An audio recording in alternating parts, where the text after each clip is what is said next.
Okay. My name, as Carmen said, my name is Laurie Thomas, and I am in Cooperative Extension Service. I am an extension person, an associate, and I am in the Department of Forestry. So I'm responsible for forestry education. I work with landowners and I work with youth. I'm the youth person in our department. So I do a lot of the 4-H forestry field days, natural resources, 4-H type stuff, state fair, leaf collections, all that good stuff is part of my responsibility as well. My background is forestry. I have my master's in forest ecology. Emphasis was ecology, but it's in forestry. But I spent a big chunk of my career working in parks and recreation in the city of Lexington, where I was a natural areas manager, managed Raven Run and McConnell Springs. So I actually got to apply some of the stuff I learned. Now I'm back more into just the education part of it, going out and meeting with people like you all, meeting with youth, landowners and whatnot, providing education. And so this program fits perfect with that, obviously, with the Master Naturalist. And I'm in the section of botany. Trees are really more my forte, but I do know some about flowering plants, being in Parks and Recreation, a little bit self-taught. I was also taught by Rob Prattley. If any of you all, I know Hannah was at class with our the UK students. Rob Prattley is leading this UK class for botany, and so she got to go out with him, and he was who I learned my flowering plants from 20 years ago. So Rob is a great teacher, and most of what we're going to look at in this PowerPoint is from Rob's PowerPoint, what he shared with the UK students. So you're getting pretty much the same thing. It's a little more, we'll be a little more organized in here with what we're going to key out. We were kind of far flung out in the Arboretum last Friday. This will be a little more controlled here and what we do outside. What I plan to do is we're going to go through a little bit of a review from 2 weeks ago when Doug McLaren, my counterpart, was here. Doug was my mentor. I'm so glad you all got the opportunity to have Doug come in and do a program for you, especially tree identification. That's really kind of his thing. He loves it. And he's, I think, a very good presenter. Yeah, he's a very good presenter. And he really cares about what he does. So we'll review a little bit about what you learned with Doug, some of the leaf characteristics and whatnot, because we are going to go out and we might look at a few trees with our tree keys out there again tonight. And then we're going to go over flowering plants. What are the characteristics that we look at on those plants that are going to help us identify them using a couple of different field guides. We'll look at Newcomb's Wildflower Guide, and we'll also look at the the flower finder, which is just like that tree finder that Doug worked with you as well. So you can kind of see that. We'll talk about a few other field guides. Have any of you all done any kind of flowering plant studies before? So I know Hannah has. We've got a couple. Okay, good. Help. Yes, jump in, add, please. I like this to be not just me teaching. You've got stuff to add, comments, things that you've learned along the way. Please share with the rest of the class. I think it'd be great. Yeah, it's kind of, we'll do that while we're out and about tonight. But I guess we'll go ahead and get started because it's almost 6:30, and I know we want to be timely. So tonight is the second part of the botany for the Kentucky Master Naturalist program. And I'm hoping once you realize that we're just really skimming the surface, scratching the surface of botany with these two classes, because we've got 4 hours is all we're getting for this. But maybe it'll pique your interest in, I know you all have to do a culminating project towards the end of this program, and maybe this is your thing, and maybe this helped you go, okay, this is what I want to do. Maybe I want to work with the tree finder or something like that. Or as these classes, Master Naturalist progresses, we plan to have a Tier 2 level of classes. Then you'll be able to get more in depth in learning more about botany. You get 4 hours just straight on that botany. So hopefully this kind of just gives you an introduction. So with that, we will start in with, oops, it would help if I turn it on. Okay, so just a quick review from last week, 2 weeks ago, not last week, 2 weeks ago. So when you all were looking at leaves, Doug talked about different types of things. One thing he talked about was leaf arrangement. Can somebody tell me one type of leaf arrangement that we find on our trees or plants. Alternate, yes, we find alternate leaf arrangement, as you can see in this guy right here. This is alternately arranged. We've got one leaf there, there's another leaf up here, and that one looks kind of, and then there's another leaf there. So an alternate arrangement, okay? What was another one? Opposite. Okay, and here we go, great example of opposite leaf arrangement right there. Does anybody remember the species the groups of trees that have oppositely arranged leaves? There's not nearly as many of them as there are alternately arranged. And Doug, Maple, ash, dogwood, and chestnut. Maple, ash, dogwood, and buckeye. Yeah, so mad buck. I don't know if Doug went over that with you all. Horse chestnut, probably. Yep, that's and buckeye. So so those are your trees that have oppositely arranged leaves, or maple, ash, dogwood, and buckeye, horse chestnut. So that kind of helps narrow it down for you. But unfortunately, all the rest of the trees we have are going to be alternately arranged. Did Doug mention how many different kinds, how many different species approximately that you might find in Kentucky? Did he throw a number out there?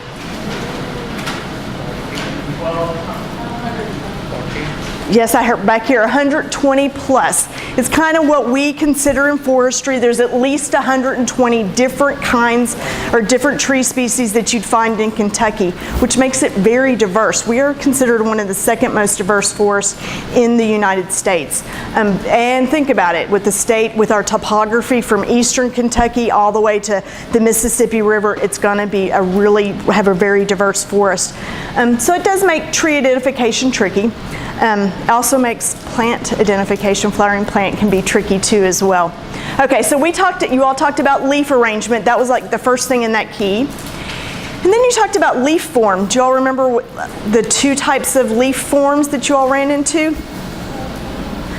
Yep, compound, right? You had compound leaves, and what would the other one be? Simple. Yep, compound and simple leaves. So this one right here, this is the branch, and this would be your bud. This is the bud right there. It's a sulfur yellow bud, and then this whole thing right here is the leaf. So this is a compound leaf because you're not finding any buds at the base of those leaflets, just at the base of that rachis of that main leaf. So that would be a compound leaf. And then we've got an example of a simple leaf. One bud there, you've got a small short petiole, and then just the one blade. So those are your two types of leaf forms, would be compound and simple. Usually the next question, those keys, a tree key will ask you. Okay, and then you all talked about leaf margins. There's a couple of those. Can somebody remember one? Oh, it would serrated. Okay, what was another one? Entire. Okay, and lobed. Awesome. Yep, you got it. So here we've got, this is an entire leaf, nice and smooth. There aren't any serrations around that. There's no indentions to create lobes or sinuses. Now this one would be a nice example of a lobed leaf. We've got, it looks like thumbprints have pushed in to create sinuses, and then you get these nice rounded lobes on that. Anybody know what this one is? Right. Now how do you tell white oak from red oak? Huh? Red oak is sharper. Right, at the tips of these leaves you're going to see a small hair-like structure.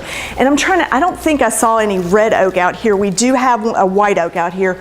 But any of the group of red oaks are all going to have a small little hair-like spine. It's not even a spine, it's softer than a spine, but it's a soft, a little hair-like structure is going to be at the tip of the leaf. Okay, so we've got lobed leaves. And then you also said serrated. And there's all different kinds of serration. This one's pretty uniform. Yeah, this one would be, and some of them can be dentate, crenate. There's a couple of different kinds of serrations, because I think you all got the leaf characteristic handout the last time, right? Okay, so in that it lists a whole bunch. We just kind of loosely say serrated. But so you have serrations on the leaves. Awesome. Now, these characteristics that we just talked about for these leaves can also be applied to the flowers that we're going to look at. Because while we're looking at the flower part of it, you know, the showy part, There are going to be questions when we look at our in nuchems. There's questions about what are the leaves like on these flowers. They're going to ask you, are they lobed? Are they serrated? Are they alternate? Are they opposite? Are they compound? So knowing those characteristics for trees also we can transfer that over to when we're looking at flowers, even though we'll be focusing a lot on flowers on the showy part of it. Okay, excellent. Okay, so we'll jump into, and I'm better on this side. Stand on this side. So what we'll do in the rest of this indoor part of it is looking at some of the flower morphology, the characteristics of our flowers that help us identify them. Using field guides, maybe remembering, I know when I took taxonomy, with Rob, we didn't usually use many field guides. It was much more, we went out, we looked at flowers, he described them, we learned about, where they would grow, what does it mean, and things like that, what shape the flower was. But I found I lost a lot of that. A couple of years, I go to parks, I'm like, oh my God, I got to do a flower program, and I've got to be able to share this with people. So that's when I went back to looking at a dichotomous key to help me key out some of the flowers and be able to share that with people so that they could also learn how to do it as well. So using those keys, you got to look at characteristics, and you can see understanding all the variation in all these flowers. We have approximately 240,000 different types of flowering angiosperms. So as you can imagine, there's going to be a lot of variation. Just look at this grouping. Just look how different these flowers all are. There's going to be a lot of variation. And you'll notice when you look at keys, there's going to be you're going to have some discrepancies. Things aren't going to always follow. There's going to be some exceptions to all of the rules. But you can see just some really beautiful flowers. This one especially is really nice right here. And so this is the part we're going to be focusing on tonight, looking at the flowering part, that showy part of the flower. All right, so flowers are typically in 4 whorls, and we won't talk much about the gynoecium or the androecium because that's not a part that we're really going to use in our flower identification. For the most part, when you're talking about flower identification, keys are going to ask you about the perianth, which is going to be the corolla, which is usually those colorful petals right along in here, and the calyx, which a lot of times is usually greenish, more leaf-like structure that's going to be underneath that flower. And we'll talk a little bit more about those. But for the most part, when we're using any of our keys or our field guides, they're going to ask questions about the perianth, the corolla, and the calyx. All right. So just a quick review on the different parts of a flower. So when we talk about, like I said, we're going to deal with the petals, which is the showy part. That's called the corolla. And we're going to deal with the sepals, which are this green leafy structure that usually sits underneath that flower, underneath those petals. But the flower has a lot of different parts, and these are important in understanding sexual reproduction and how flowers, reproduce, but it's not necessarily important in using a field guide. Occasionally there will be questions about the pistils and stamens, but that'll be like a secondary question. So you've got your male parts, the androecium, which has got the anthers right here, and the anthers sit atop a filament, and this is where the pollen is that they're on top of those anthers, and that's what that pollen, we want those insects to come to and get it attached to them and carry it someplace else. And then the female parts, the gynoecium, you've got we've got the pistil, so this is the stigma at the top, and down here is the ovary, and the style is the tube, and then there's the egg. And this is where the reproduction happens. You will end up with fruit if this flower has been pollinated. But again, we are going to deal with the calyx, which are the sepals, the green, usually not showy part, and the corolla, the showy part, the petals of the flower. Laurie, yep. What's the difference between sepal and calyx then? Oh, It's the same term. It's the same term. Same. Yep, exactly. We're going to run into another term called tepals, and we'll talk about that, which is a dogwood has tepals. So it looks like the flower, but that white part on the dogwood of the flower, that's actually kind of, it's a sepal. It's not truly the flower part, so it's called a tepal. But yeah, and the calyx equals sepals, and the corolla equals the petals. Okay. Yeah. All right. Okay. So, and those grouped together are called the perianth. And usually, what you're going to see, like in the chickweed, is this? It doesn't look super sharp to me. Let me see. I don't know if that's better or not. Go ahead. The top and the bottom are different. Yeah, I think that's what it is. But usually have these different whorls, and you'll notice in like this, you can see easily this different differentiation between the corolla, which are the petals, the showy, the colorful, and the sepals, which are the green right back here. And those actually kind of almost intermingle in chickweed. Now, when we look at the St. John's wort, you'll notice you've got nice big petals, corolla, much smaller sepals down there. The purpose of the sepals, it's really more of a protection. It's going to protect that flower, whereas and those will persist. After sexual reproduction has happened, that flower has been pollinated, those sepals will persist, whereas our corolla, or that showy part, it'll fall away. Do the sepals, is that what's covering the bud? Before it opens, exactly, it protects the bud. So as this now let's see, it's opened up and it's popped out like that, they've all tilted back, but when it was a small bud, it was all around it, protecting it. And then you can actually see the same one in the violet too, looks a little different because it's a different kind of flower. If there is honey in the flower, where is it in this flower? In the flower, it's going to be down. Usually, and you especially think of your tubular flowers, the nectar is going to be at the very end. So it's going to get that pollinator to go all the way in there, get that pollen, but then there's that treat in the nectary at the top or the bottom, however that flower sits. Oh yeah, now I was going to say the corolla, as I said, they're ephemeral, whereas the calyx will persist. So and then, let's see, most flowers have the perianth differentiated very distinctly. You can tell the difference between the corolla and the calyx. And here you can see it very easily. You've got the calyx is the green, and you've got the pretty white flowers there. And then you can see this is the part of the flower that we don't address so much, but you can see the pistil, you see the filament and the stamens there. And here, you can't see that calyx as well behind it, but it's clearly differentiated. And we already looked at the chickweed where we could tell the difference between the calyx and the corolla, and the same here on the senna. So most flowers have them differentiated, but there are some that don't. And these are typically much older, kind of archaic type flowers. They evolved much earlier. Things like a magnolia. When you look at a magnolia, you don't find a differentiation between the calyx, that part that protects the bud, and the flowery part. The same with Carolina allspice.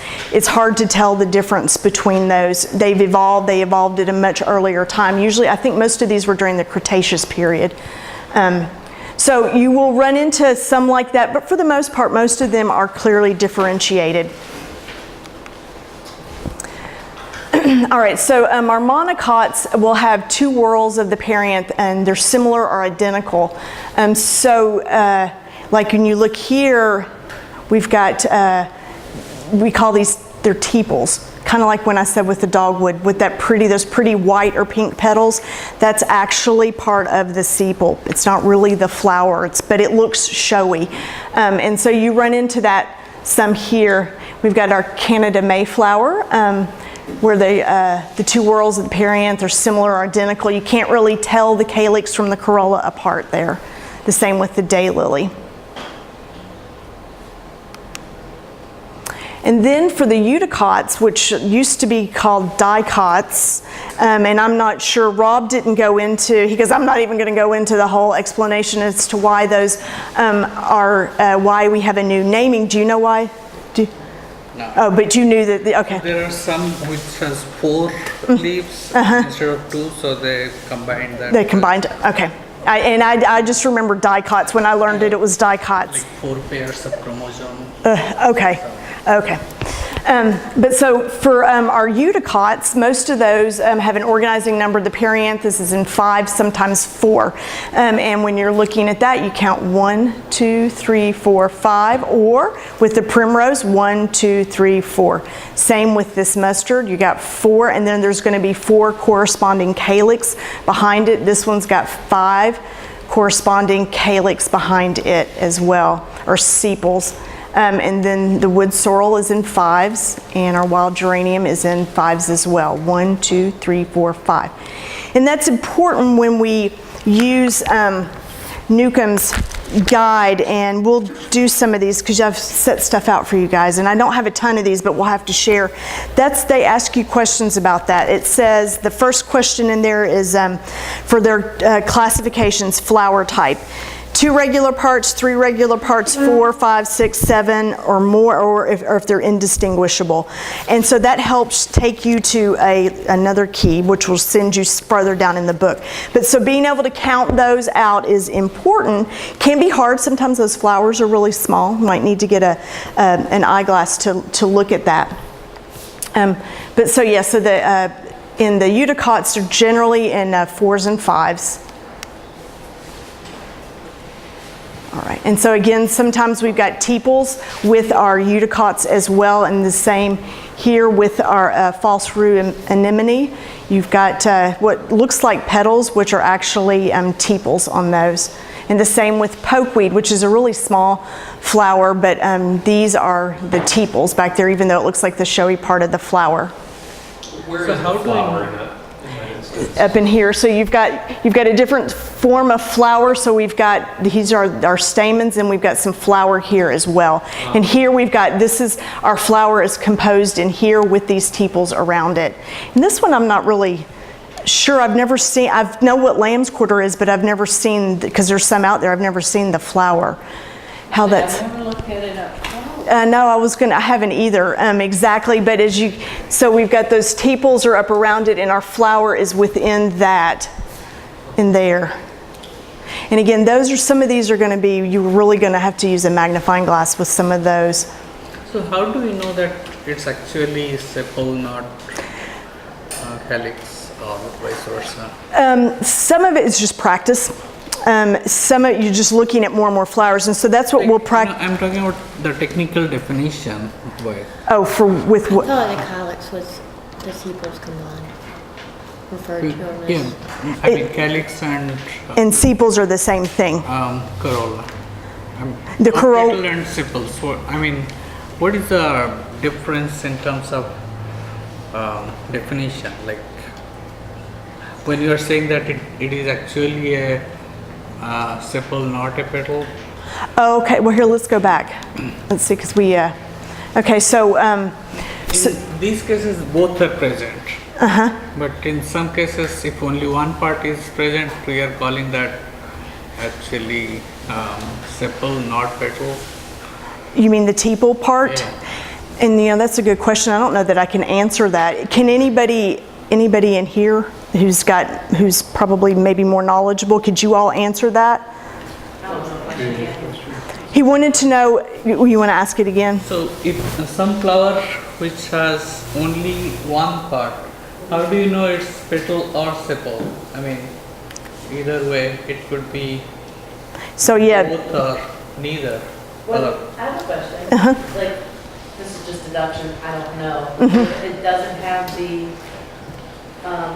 sepal, can you just assume that it's the showy part is the sepal? You can't see That would be, do you know, Wayne? I know you've done botany too, so. He wants to, and what he was asking is, how do you know if it's, when you look at it, wait, is that just a colorful sepal, or is that the corolla? But I don't see any, and as you were saying, but I don't see any of the sepals, any of the calyx. And that's what your deduction is. If I don't see that sepal, then that we must make the assumption that that colorful petal is actually just is that. And that's a good way to determine, okay, how many samples or how many other photos do I need to look at to see some common approach to that? Then if you're consistent in what you see, then call it that instead of trying to spend hour after Okay. trying to give it another name. Okay. Did that help a little bit? Okay. Yes. Okay. Good question. Good. Thank you. Okay. So you understood. Okay. I went back to this. So you understood that part. So okay, we'll go forward. Oops. There we go. Oh yes. Okay. All right. So another thing that in our guides they're going to talk to us about is floral symmetry, because what are the flowers? What's the purpose of the flower? Reproduction. Yeah, reproduction. And what does it need for reproduction? Beauty. Attract pollinator. It wants to attract usually some type of pollinator. Some are wind pollinated. They've just eliminated the need for insects. But for the most part, a lot of our flowers are pollinated by insects, so they're attractive. That's what those showy corolla are for. And then there's symmetry. So symmetry also plays a part in attracting those insects, or birds. It doesn't always have to be